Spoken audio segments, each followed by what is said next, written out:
сайн байцгаана уу хүүхдүүдээ.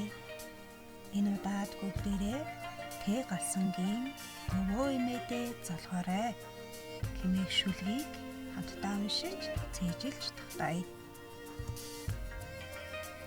Өвөө эмээдээ залгаарай. Өвлийн улирлын сүүлчийн өдөр, өөдлөх хаврын анхны өдөр, үлзий дэмрэлтэй шөнийн нэгний өдөр өвөө эмээдээ айлчилж очоорой.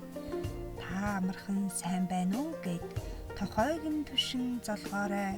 Тавтай сайхан шинэлвүү гэд духан дээрээ өнсүүлээрэй. Өглөөний нар шиг мандаж яваарай. Өдрийн цэцэг шиг дэлгэрч яваарай гэд өвөө эмээ чинь чамайг өрөөн өдрөөс өдөрт чи сайн хүн болно. За зургийг хараад үнэтэй бишээ.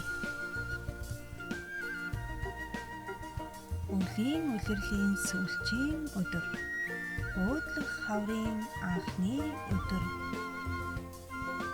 үлзий дэмрэлтэй шөнийн нэгний өдөр өвөө эмээдээ айлчилж очоорой.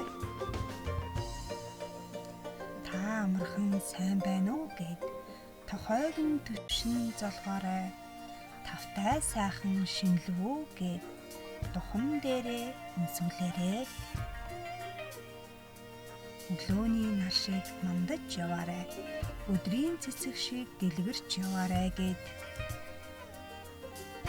өвөө эмээ чинь чамайг өрөөн өдрөөс өдөрт чи сайн хүн болно. Шүлгийн анхааралтай та уншиж цээжилж тогтоосон хүүхдүүдтэй баярлалаа. Гэр бүлийнхэнтэйгээ хамтдаа дахин давтаарай. Амжилт хүсье.